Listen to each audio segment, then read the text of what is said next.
আসসালামু আলাইকুম। স্বপ্ন নূরের সংসার থেকে আমি নূর আছি আপনাদের মাঝে নতুন আরও একটি লাইফস্টাইল ব্লগ ভিডিওতে আপনাদের সবাইকে ওয়েলকাম করছি। কাছে এবং দূরে, দেশে এবং বিদেশে যে যেখান থেকে আমার আজকের ভিডিওটি দেখছেন, আশা করছি আল্লাহর রহমতে আপনারা সবাই ভালো আছেন। আমিও আলহামদুলিল্লাহ ভালো আছি। আজকের ভিডিওটি শুরু করেছি সকাল সকাল কিচেন থেকে। কিচেনে কিছু থালাবাটি জমে গেছিলো, তো ওগুলো দেখে খুবই বিরক্ত লাগছিল, যার কারণে ভাবলাম নাস্তা বানানোর আগে আমি এগুলো ক্লিন করে নেব। আর সকালে কিচেনে থালাবাটি দেখলে, এটো থালা প্লেট দেখলে এটার মধ্যে বিরক্ত আমার কাছে আর কিছুতেই লাগে না। তো ফার্স্ট টাইম আগে এগুলো ক্লিন করে নিচ্ছি। আর খুব সকাল সকাল এখন আমি ঘুম থেকে উঠি, তো অন্যান্য কাজগুলো সেরে এখন চলে এসেছি কিচেনে। তো কিচেনের থালাবাটিগুলো ধুয়েও কিচেনটাকে ক্লিন করে নেব। যারা এখনও আমার ভিডিওতে একটি লাইক দেননি, প্লিজ আমার ভিডিওতে একটি লাইক দিয়ে ভিডিওটা কন্টিনিউ করবেন। আর যারা এখন আজকে আমার চ্যানেলে নতুন এসেছেন, চাইলে আমার চ্যানেলটিকে সাবস্ক্রাইব করে আমার পরিবারে বন্ধু হয়ে থেকে যেতে পারেন। অবশ্যই অল অপশন অন করে রাখবেন, আমি ভিডিও ছাড়া মাত্র নোটিফিকেশন চলে যাবে আপনার কাছে। আপনি সময় এবং সুযোগ বুঝে আমার ভিডিওগুলো দেখে নিতে পারবেন। আর যাদের বেশি ভালো লাগবে, প্লিজ আপনার ফ্রেন্ডস অ্যান্ড ফ্যামিলির সাথে আমার ভিডিওর লিঙ্কটা শেয়ার করতে ভুলবেন না। আজকে আপনাদের সাথে শেয়ার করব, আপনারা আমাকে অনেক অনেক কমেন্ট করেছেন আমার প্রিয় আপুরা, যে আপু আপনার বাসাটা কয় রুমের বাসা, তারপরে আপনার বাসার ভাড়া কত। তো আসলে আপনারা অনেক বেশি কমেন্ট করছেন, এই কমেন্টগুলো আমার অনেক অনেক বেশি আসতেছে। তো আসলে আমি আপনাদের কাছে আজকে বলেই দেব যে আমি কয় রুমের ফ্ল্যাট নিয়ে থাকছি।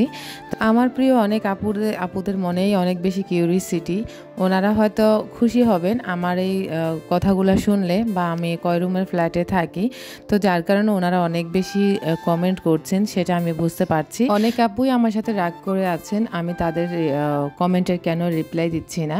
আসলে আমি তো আপনাদেরকে বলেছিলাম যে আমি ভিডিওতে আপনাদের কমেন্টগুলো রিপ্লাই করব। তো আমি সময় সুযোগের কারণে ভিডিওতে এখন আর কমেন্টের রিপ্লাইগুলো দিতে পারি না। কারণ আপনারাই তো বুঝেন যে একটা সংসারে টুকটাক কাজ করতে করতে সময়টা কখন চলে যায় সেটা টের পাওয়া যায় না। তো আমি আসলে আমি বলেছিলাম যে আমাকে আপনারা একটু টাইম দিন প্লিজ, আমি টাইম দিলে ইনশাল্লাহ অন্তত সব কিছু একটু গুছিয়ে উঠতে পারবো। তো এর মধ্যে আবার আমি কিন্তু অনেক অসুস্থও ছিলাম, মোটামুটি এখনও অসুস্থ আছি। তো আসলে সব মিলিয়ে আর দেখা গেছে মেডিসিন খাই, সব মিলিয়ে আর ভালো লাগে না সব কিছু ম্যানেজ করতে। তো যার কারণে আপনাদের কমেন্টগুলো, আমি কিন্তু সত্যি আপনাদের কমেন্টগুলো পড়ে অনেক বেশি আনন্দ পাই, খুব ভালো লাগে, আনন্দের সহিত আপনাদের কমেন্টগুলো পড়ে নিই। তো আপনারা অনেকেই আমার সাথে রাগ করে আছেন, তো প্লিজ আপনারা কেউ রাগ করবেন না, আমি সময় সুযোগ করে আপনাদের কমেন্টের রিপ্লাই করব। অনেকেই আমার সাথে কথা বলতে চাচ্ছেন, তো আপনারা কিভাবে কথা বলবেন অনেকে বলতেছেন আমাকে। তো আপনাদেরকেও তো আমি আমার ফেসবুক আইডির নামটা দিয়ে দিয়েছিলাম, আপনারা ওখানে নক করলে আমাকে পাবেন ইনশাল্লাহ। আপনারা যে যে প্রশ্ন করবেন আমি সেটা সময় পেলে ইনশাল্লাহ আপনাদের সাথে কথা বলবো। তো যাই হোক, এদিক দিয়ে এখন আপনাদের সাথে কথা বলতে বলতে কিচেনের কাজকর্ম করেছি। আসলে খুব সকালবেলা উঠি এখন আমি, কারণ আমি যেহেতু এখন বাইরে হাঁটতে হয়, তো হেঁটে আসলে খুব ক্লান্ত লাগে, একদম ঘাম বেয়ে বেয়ে পড়ে। তো ওই মুহূর্তে আসলে কিচেনে গেলাম কিছু খাবো। এর মধ্যে দেখলাম যে বেসিনে থালা প্লেট, তো ওগুলো ক্লিন করে এরপরে একটু দুধ গরম করে আমি খেয়ে নেব। আর গতকাল রাতে আপনাদের ভাইয়া মিল্ক বিটা দুধ এনেছিল 2টা, তো সেখান থেকে একটা দুধ গরম করে কিছুটা গরম করেছি আর কিছুটা ফ্রিজে রেখে দিয়েছি। ওরা কিন্তু এখনও ঘুমে, কারণ আমার বাসা যেহেতু রোদ ঢুকে না, যার কারণে সবার ঘুমটা একটু আস্তে ভাঙতে চায়। তো যাই হোক, এখন আপনাদের সাথে শেয়ার করি আমি কয় রুমের বাসা নিয়েছি, আর আমার বাসার ভাড়া কত। তো আমার আসলে আমি তো আহামরি কোনো বাসা নিয়ে থাকতে পারবো না, আমার কিন্তু খুব ইচ্ছে করে বড় একটা বাসা নিয়ে, বারান্দালা একটা বাসা নিয়ে থাকতে, সেটা তো আসলে পারি না। তো এগুলো বলতে গেলেও অনেকের অনেক ধরনের হিংসা করে আমাকে। তো যাই হোক, হিংসা করুক আর যাই করুক, আমি সেটাই আপনাদের সাথে আমি তুলে ধরার চেষ্টা করি সব সময়। তো আমার বাসাটা 1.5 রুমের বাসা নিয়েছি আমি। তো আসলে আমার এই অপশনটা ছাড়া আমার হাতে আর কোনো অপশন ছিল না। 2 রুম প্লাস বারান্দাওয়ালা বাসা, ওইটা নিতে গেলে একটু অ্যামাউন্টটা বেড়ে যায়। তো বর্তমানে পরিস্থিতি খুবই খারাপ, যার কারণে হচ্ছে বড় বাসাটা নিতে পারিনি। বড় বাসা কিন্তু অনেক দেখেছি, আপনাদের সাথেও শেয়ার করেছি, কখনো শেয়ার করেছি কখনো বা করতে পারিনি। তো আমার কিন্তু খুব ইচ্ছা ছিল 2 রুমের বাসা নেব, প্লাস একটা বারান্দাওয়ালা বাসা নেব, যেখানে আমার সুন্দর সুন্দর অনেকগুলো ইনডোর প্লান্ট বা গাছ থাকবে। সব মিলিয়ে আমার কাছে খুব ভালো লাগবে ওরকম একটা ফ্ল্যাটে গেলে। তো আসলে ভাগ্য খারাপ, ওরকম ফ্ল্যাট আমি নিতে পারিনি, কারণ অনেক বেশি টাকা, যার কারণে আমার নেওয়া হয়নি। এ কারণে আমি 1.5 রুমের ফ্ল্যাট নিয়েছি। তো 1.5 রুমের ফ্ল্যাটও মোটামুটি আমাদের হয়ে যাবে, কষ্ট করে থাকতে হবে আর কি, এছাড়া আর কিছুই না। তো আসলে যেহেতু আমার ছেলেও বড় হয়েছে, 2 রুমের ফ্ল্যাটের প্রয়োজন, তো আসলে যেহেতু সম্ভব না, যার কারণে আমি আর নিতে পারিনি। আর এখন হচ্ছে আমি আজকে দুপুরবেলা হচ্ছে বরবটি দিয়ে ভর্তা বানাবো। আসলে বরবটির ভর্তাটা আমার বাসায় সবাই এত বেশি পছন্দ করে, আসলে আপনাদের সাথে আর কি বলবো। বরবটির সাথে আলু দিয়েছি, সাথে কাঁচা মরিচ, সাথে অল্প করে হচ্ছে শুকনো মরিচও দেব, সাথে কিন্তু একটা তেলাপিয়া মাছের লেজও দেব।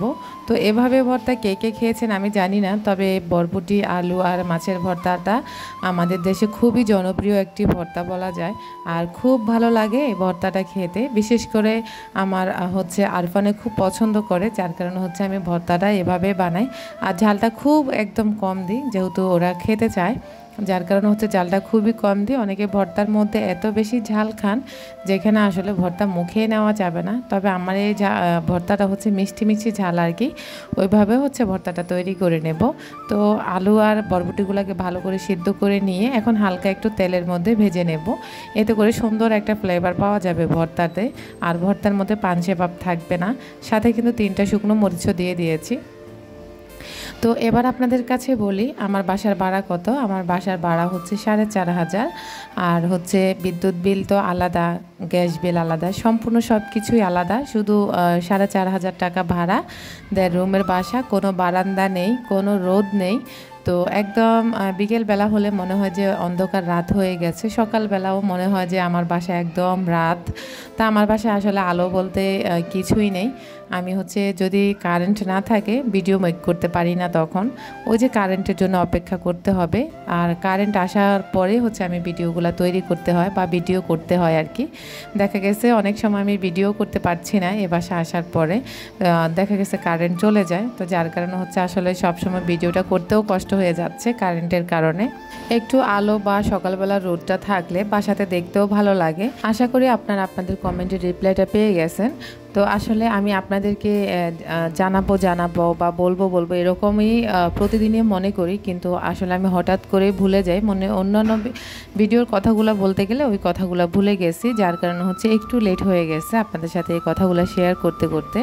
তো যাই হোক, আমার আপুদের হয়তো সমস্ত কিউরিওসিটি চলে যাবে যে আমি কয় রুমের ফ্ল্যাট নিয়ে থাকছি। তো আমি আসলে বলে দিয়েছি। আর আপনারা অনেকে জিজ্ঞেস করতেছেন আপু আপনি কোন এরিয়াতে আছেন। আপনারা তো জানেন আমি শনি আখড়ার ভিতরেই আছি, মেন শনি আখড়া থেকে আমি হচ্ছে একটু ভিতরের দিকে আছি। তো কোথায় আছি সেটা আপনাদের সাথে নাই বা বলি, আমার কিছু প্রিয় আপুরা আছে তারা জানেন যে আমি কোথায় আছি আর কি। তো যাই হোক, আমি আসলে বলতে পারছি না এই ব্যাপারটা। তো আপনারা যারা আমার সাথে কথা বলতে চান তারা ফেসবুক আমাকে নক করেন, অবশ্যই আমি আপনাদের সাথে সময় পেলে কথা বলবো ইনশাল্লাহ। তো যেহেতু ছোটো মোটো একজন ব্লগার, তো মোটামুটি একটু ব্যস্ত থাকি, এটা আসলে স্বাভাবিক ব্যাপারই। তো অনেকেই বলতে পারেন আপনার আবার এত ব্যস্ততা কিসের। বড় বড় ব্লগারদের যেমন একটু ব্যস্ততা, আমিও আসলে ছোট হলেও তো একজন ব্লগার বা ইউটিউবার, তা আমারও মোটামুটি একটু ব্যস্ততা থাকে, যেহেতু সারাদিন ভিডিও বানাতে হয়, ওগুলো আবার রেডি করতে হয়, ভয়েস ওভার করতে হয়, সব মিলিয়ে একটু ভালো প্যারার মধ্যে দিনটা কাটাই আর কি। আবার সংসারের আদার্স কাজগুলো আছে, খাওয়া দাওয়া, সব মিলিয়ে আসলে ব্যস্ত থাকি মোটামুটি। তো যাই হোক, আপনাদের সাথে কথা বলতে বলতে কিন্তু আমি বরবটি আলু আর মাছের ভর্তাটা করে নিলাম। আজকের মতো এখানেই বিদায় নিচ্ছি। আল্লাহ হাফেজ, আসসালামু আলাইকুম।